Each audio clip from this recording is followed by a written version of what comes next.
Hello. This video is about finding square roots using the rule method. I'm going to describe how to do it, but also I want to explain how and why it works, because I think it's rather unsatisfying to be able to use a method without knowing why it works. My name is Paul Todd, and that's me down on the bottom right, but that's enough of me, I think. Let's get back to finding square roots, and I'll show you how to do it. Now, you may think, well, it's easy enough to find square roots. You can just use a calculator, and even if you have a smartphone nowadays, you can always carry one around. Well, of course you can. This particular calculator is an extension to my Chrome browser, and we'll just find one here. For example, I'm going to find the square root of 625.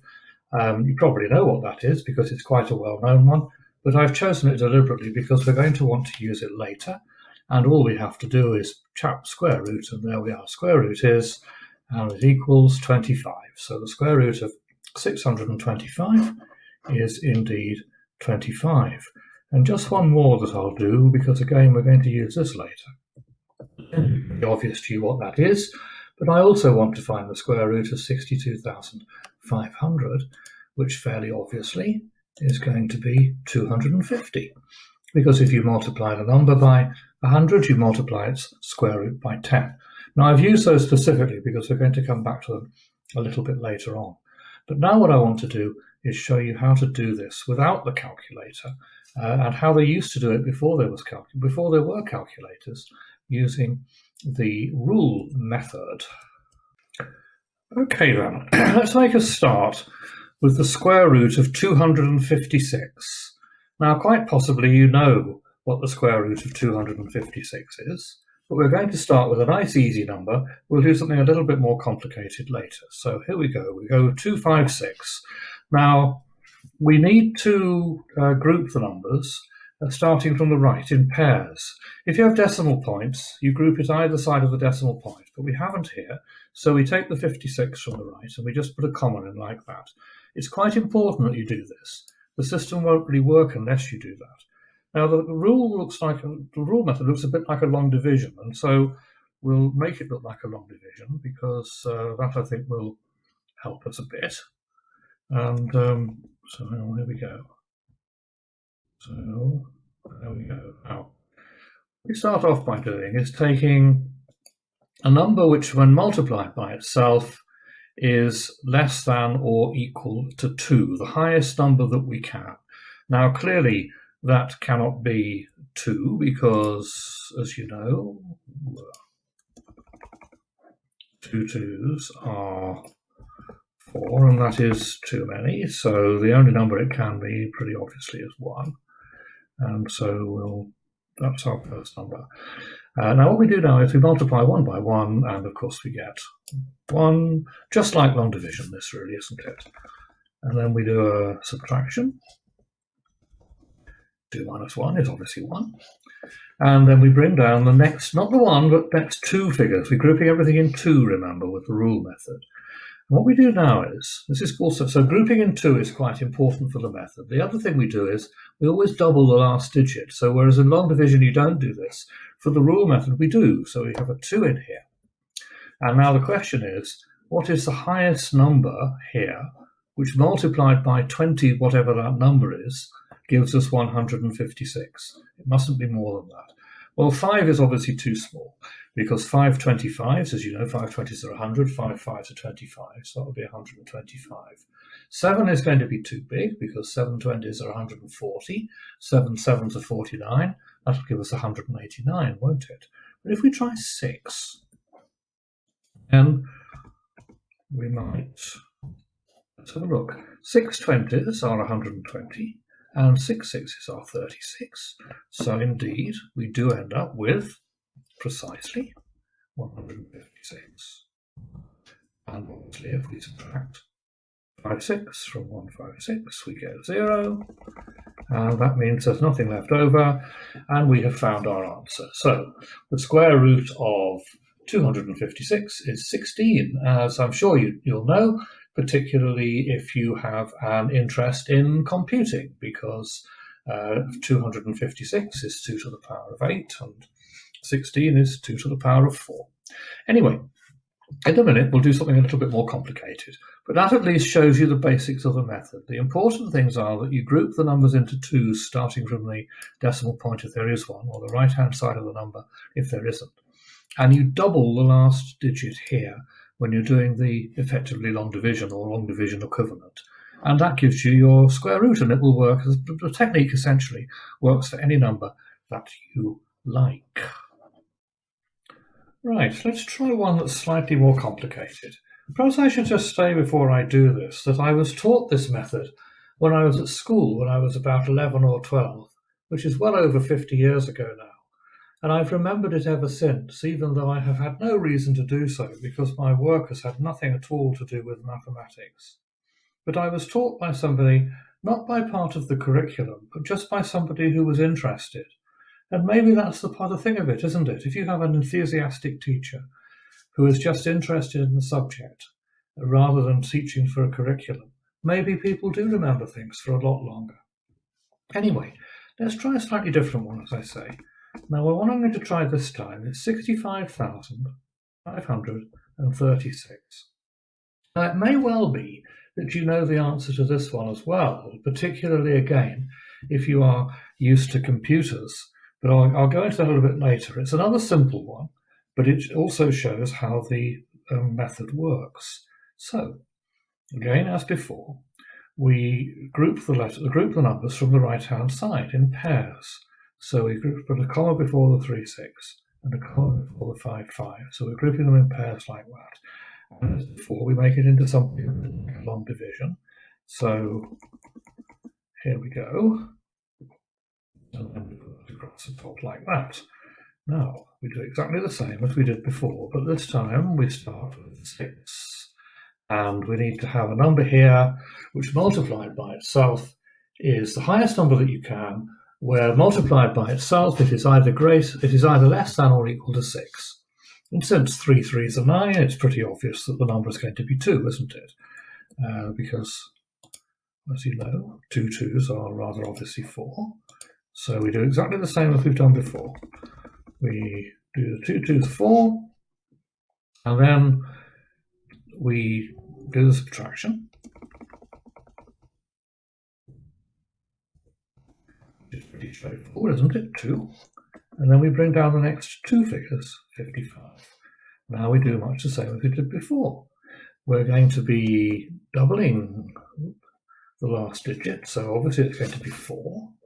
And it is 4 times something into 255. So 40, whatever it is, times that number we put in, must be the highest number that you can, below or equal to 255. Well, 45 fives looks quite promising, I think, because 5 40s are 200 and 5 5s are 25. And so we'll find that if we do that, we get 225 there. You can try 6 if you like, but you'll find that it's too much. It's not going to work. We do the subtraction again, of course, just as we did before. And of course, we end up with 3 0. And then we bring down the next 2 figures, as just as before, 3 6. Now back on the left-hand side, we double that last digit. But you can't have double the last digit and have 40 10, can you? So we double the last digit, and because it's 5 2s are 10, we end up carrying it. So we end up carrying it over. And so it's like 40 plus 10, which is 50. And we do the same again. So it's 5 0 times, and there's a number here and a number here, so that when you multiply the number here by 500 and whatever it is here, you end up with a number that's either the highest that you can, that's less than or equal to 3036. Well, this time it turns out, as you'll see, that 6 is going to do it, and 6 times 506 is indeed exactly 3036. And we have nothing left over. So just as we had before, that now is our answer. And you will find that 256 squared is indeed 65,536. And we can have a quick look at our calculator again, just to check that we've got it right. And here we are, 65,536. Square root, where's the square root? There we are, and it equals 256. Well, the calculator is correct. Isn't that surprising? Now, again, this might not surprise you. 256 is 2 to the power of 8, and 65,536 is 2 to the power of 16.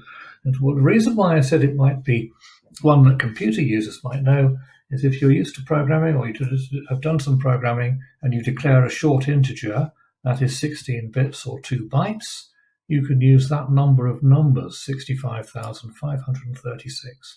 So, for example, if you're only using positive numbers, you can go from 0 to 65,535 with a short integer, or 2 bits or 16 bytes. That's just an aside, really.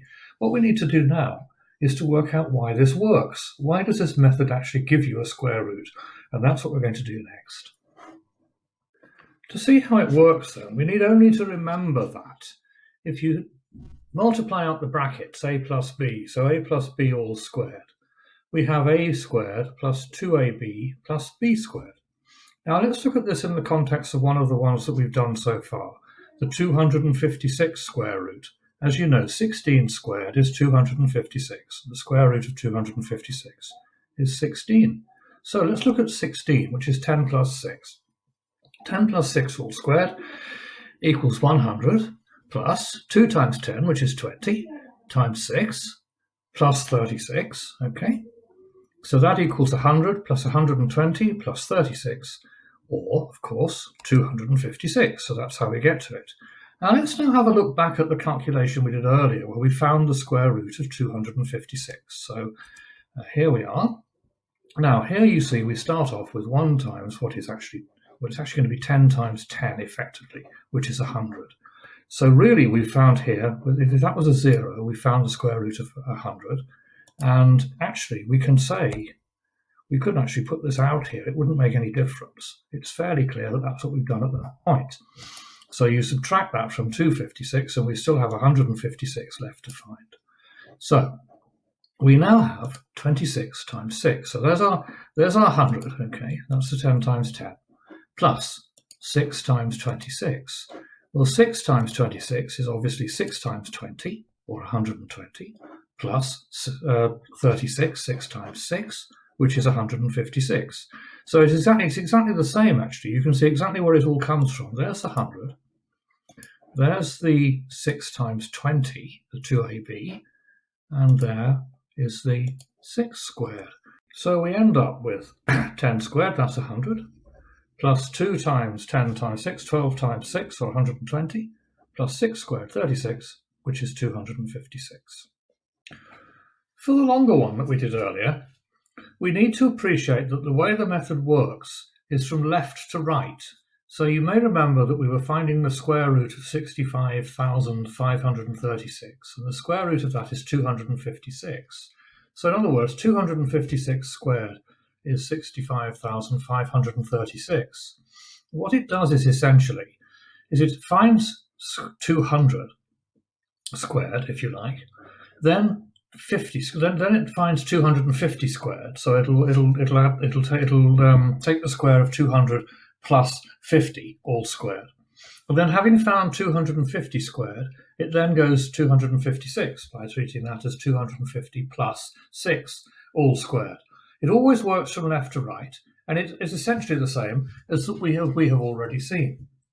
So what we need to start off with then is thinking about the square of 250, because it does that first and then does the 6 on afterwards. Now you may remember that right at the start of this, we had a look at the square root of 625, which I'm sure you know anyway, but it's 25. Now if 25 squared is 625, it follows that 250 squared, which is going to be 250 times 250, is going to be 62,500, because, in other words, 625 times 100. Because if you multiply a number by 10, then you multiply its square by 100. So we're interested at this stage then in looking at 250 squared, which is 25 squared times 100. The reason we do this is it's much easier to worry about 25 squared than it is to worry about 250 squared. So we'll look at 25 squared, and we'll have a look at how you deal with this in the rule method. We know that 25 squared is 625 because we've just seen that. Now 25 squared, expanding it out exactly the same way as we did before with the 16, 25 squared is 20 plus 5 all squared, which is a squared, 20 squared, plus 2a, that's 40, times b, 5, plus b squared, 5 squared. Okay, that's pretty straightforward, which is, multiplying it out, 400 plus 200 plus 25, which is 625. Now let's actually have a look at how you might do this using the rule method. So we're trying to find now the square root of 625. So here we are, exactly the same method as before. So we've gone from the right, we have paired the numbers, so we've got a comma between the 6 and the 25, and we're looking to start off with the number that when multiplied by itself is less than or equal to 6. It's the highest such number, and in this case it's obviously 4. We then subtract that from the 6, we get 2. We now multiply that by 2. This is the 2ac part, really. That's going to be multiplied by 2 to give 4. We now say, well, what 40 times what? 40 watt times what? The same number there as there gives us the 225, which is 6 minus 4, and bringing down the next 2 there. And we find that it is actually 5. 5 45s are exactly 225, and so we end up with 0. So that's how the system works. And you can see that what we've done is we've got 20 times 20 there, actually, which is, as it turns out, you can put this in if you like, 400. Doesn't make any difference, you see. 400 squared, 20 squared is 400, but we've still got 225 left over. So here we have, that's the 2ac, the 40 times the 5, which is the 2a times the c. That's why you double it. And then plus the 5 squared. So 45 times 5 is 40 times 5 plus 5 times 5, and that turns out to be 225. So there's the rule method on 625, which gives you 25, as you'd expect. And of course, if you used it on 62,500, you would just end up effectively going one further and putting an extra 0 on the end. Because we have reached 0 here, so there's nothing else to add, so we'd end up with that. Now, if you actually think about this, if you look at it, now look at this for a moment, and then we'll go to the one we did on 65,536. So you've got 2 there, 45, 2 here, 45 here, 225 here. And we'll go to the one on 65,526, and you see it's exactly the same. We've got 2 here, 4 here, 45 here, 225 here. So what we've actually done is we have found the square root of 62,500 first. But that doesn't exhaust it, because we still have another 3,036 on top of that, because it's not 62,000, it's 65,536. So this part of it is doing essentially the same thing to the square root of 250 plus 6. That's the 250 part down to there. Now it's 250 plus 6. And we'll see that in just, well, now we'll work out exactly how that works. What we need to do next then is look at the next stage of the process. So we found 250 squared. Now we need to find 256 squared, or 250 plus 6 squared. Now, in the same way that we've done this before, this is going to be 250 squared, that's a squared, which we know from before is 62,500, plus 2ab, there's a and b, so 2ab is 500 times 6, which is 2ab, and then b squared, 6 squared is 36. Now that figure in the brackets is 3,000, so we end up with 62,500 plus 3,000 plus 36. And I'll put the next line in, although it looks obvious, because you'll see it in the calculation. 62,500 plus 3,036, or 65,536, as we know. So that's the stage in which we do it. Now let's have a look at the calculation of the square root and see how it works now. Now this is the square root of 65,536, which we've done, and we got the answer of 256. And up to here, we have essentially calculated the square root of 250 squared. So this is the last part, adding the 6 on. Now, we doubled the last digit as usual, and because that came to 10, we carried it over. So we end up with 4, instead of 410, we get 50. And then we have to multiply 500 times whatever number it is that gets us at or below that figure. And it turns out that 506 times 6 is indeed 3036, which is that figure that we saw earlier. Now, we can also see that what we have here, that up to here, as I say, is the 250 squared, up to that point. We also have 500 times 6. So it's doing 6 times 506. So there's 500 times 6, which is 3000, and 6 times 6, which is 36. So you see up to there we've got the 250 squared. We then have 500 times 6, which is the 2ab, and we then have 6 squared, which is 36. So we have exactly as before, a plus b all squared equals a squared plus 2ab plus b squared, and that is essentially the principle upon which this works. So now I have shown you how the rule method works, and I've also shown you, I think, reasonably why it works. What we haven't yet done are decimal numbers, so we'll have a quick look at decimals. Fortunately, that turns out to be extremely easy, so it shouldn't take us very long. Now, the system extends very easily to decimals. We've only been dealing with whole numbers so far, but it's easy to see how it extends to decimals. And we can just have a quick look at this sequence. We know that 250 squared is 62,500 because we worked it out a few minutes ago. And we know that 25 squared is 625. So that if you divide this number by 10, you divide this number by 100. And that's fairly clear because if you multiply this one by 10, you multiply the square by 100 because 10 squared is 100. We can continue the process. So 2.5 squared equals 6.25. And we can work that out if you are not happy about that. 2.5 times 2.5 equals, as you see, 6.25. And we can continue this. So moving again by a tenth, dividing by a tenth, 0.25 squared is 0.0625. And you can see that this ought to be right because 0.25 is a quarter, and a quarter squared is a 16th.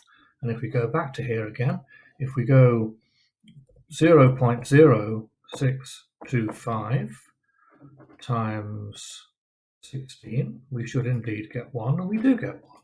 So we are ending up with a quarter times a quarter equals a 16th. Now, you can see that what we've done in effect is to find the square root of 0.0625, which is a decimal number. And it turns out that that square root is 0.25. But you can also see that all we've done is divide this side successively by 10 and this side successively by 100. So you wouldn't expect the workings actually to have changed at all. Now then, if we return to our original calculation, here is 62,500 and the square root is 250. If you divide this by 100, you divide that by 10. Okay, so you get 625, the square root is 25. But you can then just do this, 6.25. That becomes 2.5. And then we can go down to 0.0625 becomes 0.25. The working hasn't actually changed at all. It's exactly the same as it was. The only difference is that each time we divide the square root by 10, we divide the original number by 100.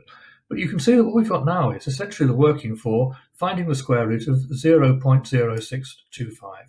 And it's exactly the same working as we used for 62,500. But now what we do is we pair off the numbers from the decimal point to the right, rather than from the decimal point to the left. And that's the only difference. There is no other difference in the working. So now we've seen then how to do the method with whole numbers and with decimal numbers. And you can use the same method, and you know why it works.